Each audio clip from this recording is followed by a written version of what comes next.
তোমাদের সবার প্রিপারেশন কেমন চলছে? নিশ্চয়ই ভালোই চলছে, দুর্দান্ত চলছে। তো আজকে ছিল আমার স্টাডি চ্যালেঞ্জের ডে 9।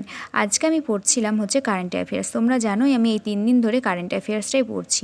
তো যাই হোক, আজকে একটু উদ্ধার করতে পেরেছি আমি কারেন্ট অ্যাফেয়ার্স। আর আজকে আমি এই ভিডিওতে তোমাদের সাথে কারেন্ট অ্যাফেয়ার্সের কিছু ইম্পর্টেন্ট কোশ্চেন শেয়ার করে নেব। তো চলো ভিডিওটা কোশ্চেনগুলো শুরু করি। তো 1 নম্বর কোশ্চেন হচ্ছে 2025 সালে বিশ্বের চতুর্থ বৃহত্তম অর্থনীতিতে পরিণত হলো কোন দেশ? সেটা হচ্ছে আমাদের ভারতবর্ষ। দ্বিতীয়ত হচ্ছে পাঞ্জাব ন্যাশনাল ব্যাংকের নতুন এমডি এবং সিইও হিসেবে নিযুক্ত হলেন কে? অশোক চন্দ্র। তারপর 3 নম্বর হচ্ছে 2024 সালে জানুয়ারি মাসে মোট জিএসটি সংগ্রহের পরিমাণ হলো 1.96 লক্ষ কোটি টাকা।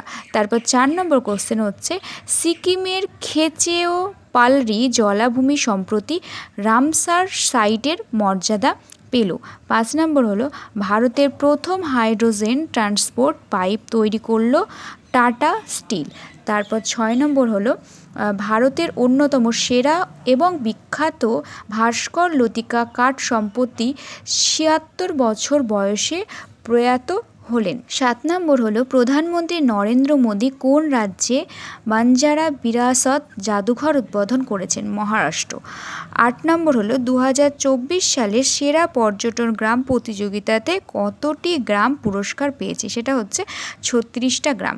তারপরে 9 নম্বর হলো 9 নম্বর হচ্ছে 2024 সালে ডেভিস কাপ খেতাব কে জিতেছেন? সেটা হচ্ছে ইতালি। তারপরে বিশ্ব ডায়াবেটিস দিবস কবে পালিত হয়? 10 নম্বর কোশ্চেন, লাস্ট কোশ্চেন, সেটা হচ্ছে 14ই নভেম্বর। তো আজকে আমি কারেন্ট অ্যাফেয়ার্সটা পড়েছিলাম, তো তোমাদের সাথে সেই ইম্পর্টেন্স কোশ্চেন 10টা আমি শেয়ার করলাম। এরপর আমি বিকেলবেলায় ঘুম থেকে উঠে আমি একটু ছাদে গিয়েছিলাম, ছাদে একটু বসেছিলাম। তারপরে এদিকে দেখো মা চিড়ে ভাজছে, আর চিড়ে ভাজা আর হচ্ছে দুধ চা, আর রাত্রিবেলায় আর এই যে রুটি রয়েছে সেটা একটু খাবো রাত্রিবেলায়। তারপর খেয়ে দিয়ে আবার পড়তে বসবো। তো আজকে ছিল ভিডিওটা এই পর্যন্তই। তোমাদের কার কীরকম পড়াশোনা হচ্ছে, বা তোমরা কারেন্ট অ্যাফেয়ার্সের জন্য কোন বই পড়ছো আমাকেও একটু জানিও, কারণ আমিও তো প্রিপারেশান নিচ্ছি, তাহলে আমিও সেই বইটা নেব আর কি।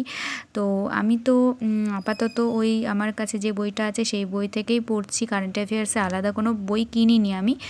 তো যাই হোক, তো আজকে রাত্রিবেলায় পড়েছিলাম, তো সেটার ভিডিওতে নেওয়া হয়নি। আজকে এতটাই পড়েছিলাম, তো কারেন্ট অ্যাফেয়ার্সটাই পড়ছিলাম আর কি। তো আজকে ভিডিওটা এখানেই শেষ করছি। সবাই ভালো থেকো, সুস্থ থেকো, নতুন কোনো ভিডিওর সাথে আবার দেখা হচ্ছে। আর আজকে ছিল স্টাডি চ্যালেঞ্জে কিন্তু ডে 9। তো আজকেকার মতন টাটা।